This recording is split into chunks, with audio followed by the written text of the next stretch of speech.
Assalamualaikum warahmatullahi wabarakatuh.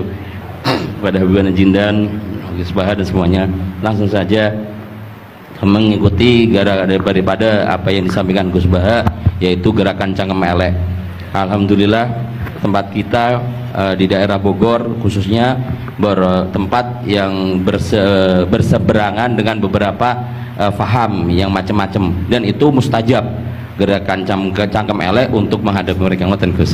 Terus kulot nggih nyuwun ijazah terus mewakili sedaya, dan yang kami kalih mumpung teng mriki kan ingkang didhawuhaken Gus Bawau fasilitas dinggo fasilitas nyuwun fasilitas ijazah ngrungokke tafsir Jalalain ingkang teng YouTube. Terus nyuwun ijazah ingkang kathah niki. Ambil ijazah yang banyak, fasilitas dari apa yang jadi tadi disebutkan beliau, fasilitas, masyhad dan semuanya. Jadi kita memiliki cara fikir yang enteng, yang enak. Dan mumpung wonten ijazahipun nggih kula suwun ngoten Gus Bang. Ngoten cekap semanten. Assalamualaikum warahmatullahi wabarakatuh.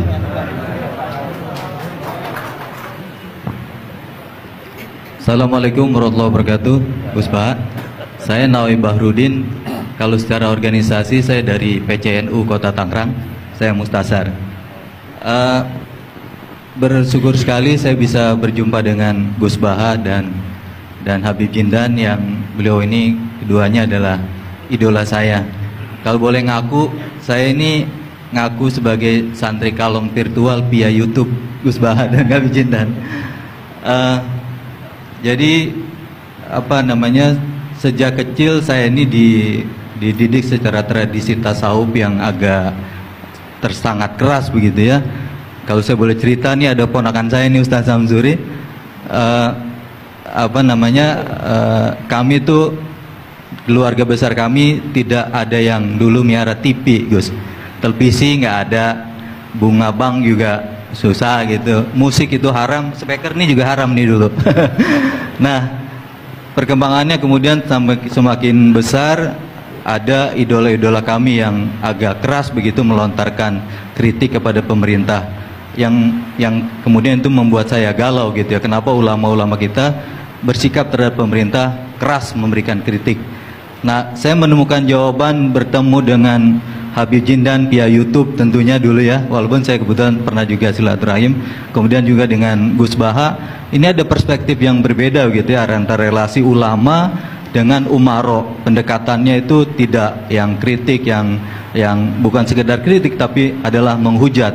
Nah ini saya temukan formula yang sangat menjawab kebutuhan saya pribadi, sehingga istri saya ini udah mulai cemburu sama Gus Baha karena saya terlalu sering nonton YouTube Gus Baha. Gitu. Nah yang kedua, soal sanad ya, salah satu bukti saya pernah dengar cerita Gus Baha, agama itu adalah bir riwayah, oleh karena itu perlu sanad.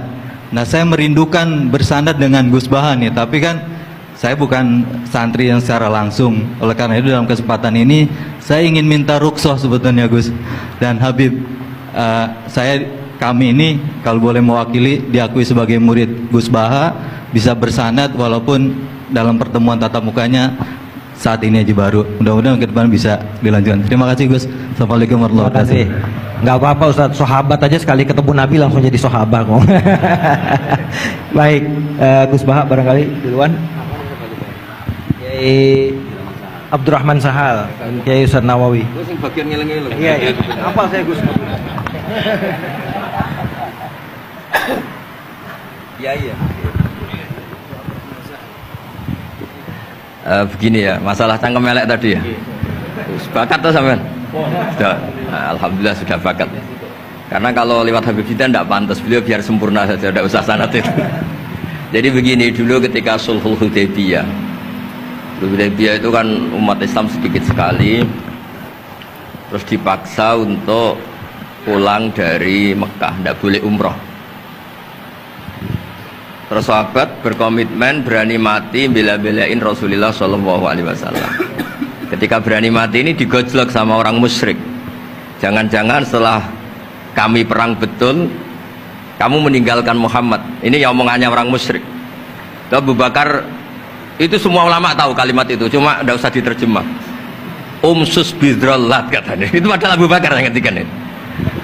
karena memang ekstrim. Terus kedua, ada orang Bedui itu ngukur seorang nabi itu dengan hal-hal yang kurang baik. Misalnya begini, ya Muhammad, kamu ngeklaim tahu berita langit, coba unta saya yang hilang itu di mana? Katanya tahu berita langit, sekarang tahu nggak unta saya hilang itu di mana? Mobil saya di mana tuh?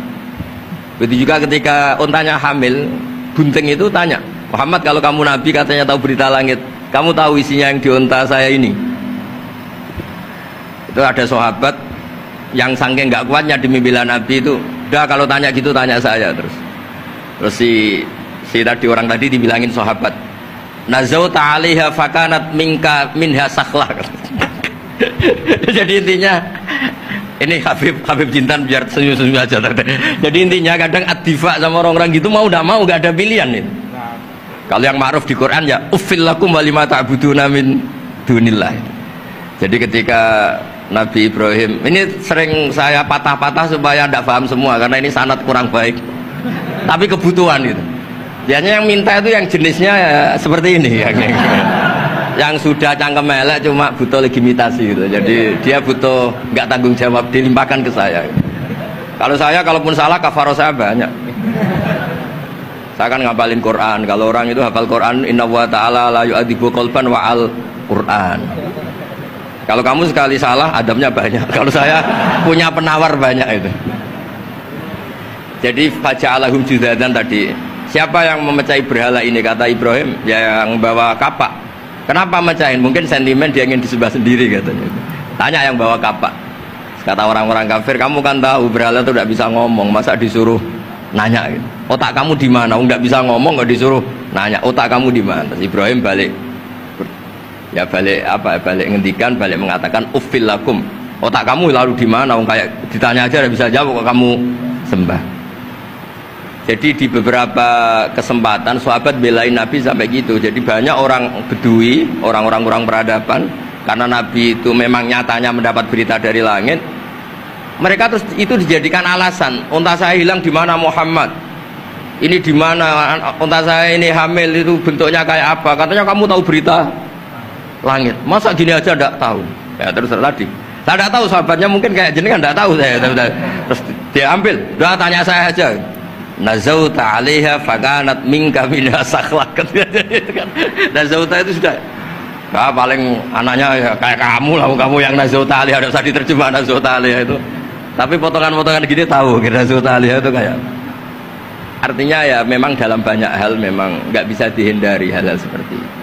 Ya tapi tentu yang suasananya ilmiah bukan hadzun nafsi ya, suasananya yang ilmiah bukan apa? Hadun nafsi. Karena kadang-kadang memang mau tidak mau kayak ya tadi orang-orang yang menghujat Nabi, orang-orang yang apa itu. Kadang-kadang paling efektif itu ya jawab seperti itu. Ya, jawab seperti itu. Itu sudah berapa tadi? 3 kan? Nah, itu bukti bahwa kadang-kadang itu nggak ada pilihan dalam menjelaskan. Ya, nggak ada pilihan dalam menjelaskan.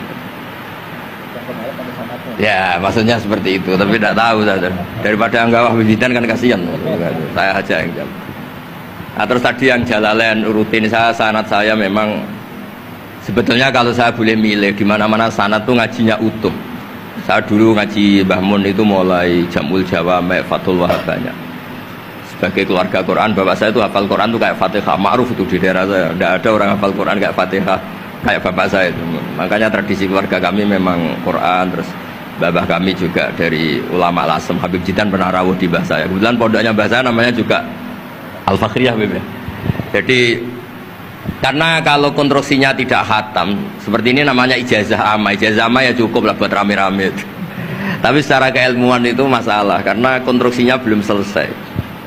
Makanya tadi saya senang Habib Jidan ketika cerita ada orang ngajar lumak. Usul fikih itu perangkat yang mau tidak mau untuk alat tafsir. Misalnya begini, wa antasma'u bainal ukhtain, tidak boleh mengumpulkan perempuan 2 yang kakak beradik jadi istrinya 1 orang. Itu bainal ukhtain itu min itlaqil ba'di wa iradatil kul, yang dimaksud Allah adalah mengumpulkan 2 orang yang ada hubungan mahram.